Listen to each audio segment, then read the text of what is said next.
So guys, कैसे हो? I hope बहुत ज़्यादा मस्त हो। I am geisha. Let's start the video. And आज की जो ट्रू हॉरर स्टोरी है वो है आयन की मामा इरफान की।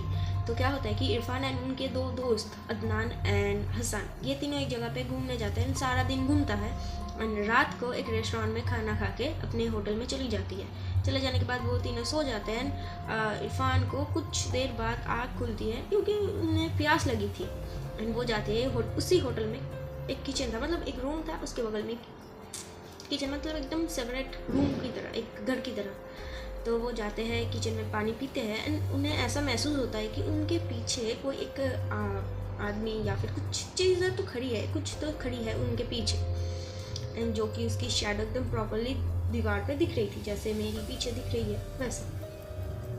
अब जैसे ही वो पानी पी के पीछे मुड़ा तो कोई नहीं था। एंड दूसरी सुबह वो अदनान एंड हसन को पूछते कि तुम दोनों में से कौन था मेरे पीछे पर। तो वो दोनों बताते कि नहीं, हम दोनों तो नहीं थे, मैं तो उठा ही नहीं हूँ रात से, मतलब रात में उठा ही नहीं हूँ। एंड वो तीनों फिर से घूमने चली जाती है। बट इरफान को क्या था कि वो कौन थी एंड क्या थी वो चीज़, एकदम प्रॉपर क्लियर तो दिखा था, बट क्या था वो मुझे नहीं पता। एंड फिर दूसरी रात वही रेस्टोरेंट में खाना खा के वो लोग आते हैं, आने के बाद सो जाते हैं। फिर से उनका नींद टूट जाता है क्योंकि प्यास लगी थी एंड जाते हैं, वही सेम चीज़, एक शैडो दिख रही थी उनको साइड में। जैसे ही पीछे मुड़ा तो कोई नहीं था। एंड दूसरी सुबह जाके वो एकदम डायरेक्ट मैनेजर से पूछता है कि इस होटल में कुछ तो था, कि ऐसा कुछ तुम जो छुपा रहे हो मुझसे।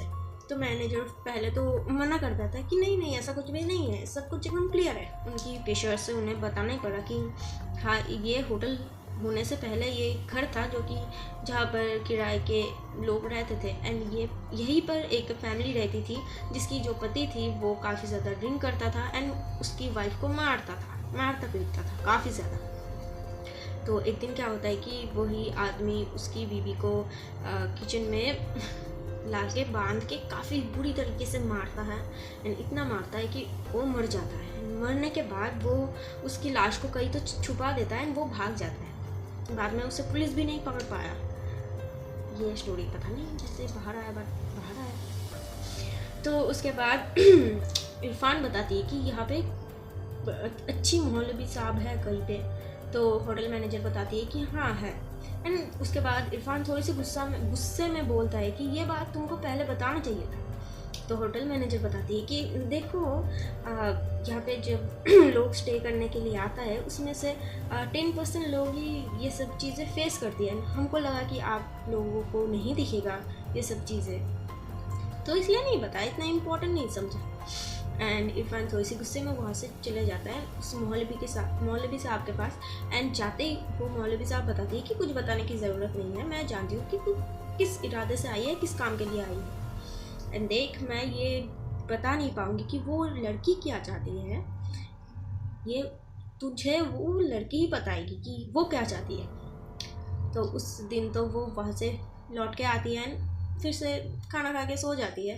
एंड रात को की सपने में वही लड़की आती है एंड वो बताती है कि मेरी लाश यहीं पे है, मतलब जहाँ पे उसकी लाश थी वहाँ पे वो पॉइंट करके बताती है, यहाँ पे मेरी लाश है, इसको निकालो एंड कब्र दो, अच्छे से सब कुछ करो, यतीम को खिलाओ, मतलब जो बच्चे पेरेंट्स नहीं है जिनको, थोड़ा सा दान करो एंड चालीसा खिलवाओ सबको। जो चालीसा होता है कि मरने के 40 दिन बाद सबको खाना खिलाया जाता है, इसलिए ऐसा। बट वो तो काफ़ी साल पहले मर चुकी थी, 10 या 12 साल पहले।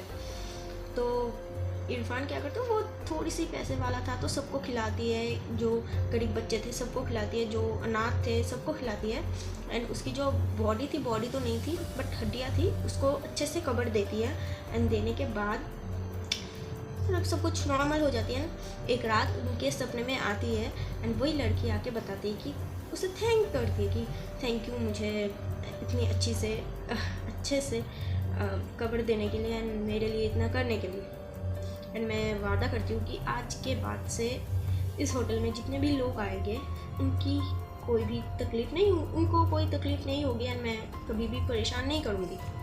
एंड ये बोल के उसके सामने सपने से चले जाते हैं वो। एंड ये पे स्टोरी ख़त्म हो जाती है। आज की स्टोरी इतना ही है, मिलते कहीं नेक्स्ट वीडियो में। बाय।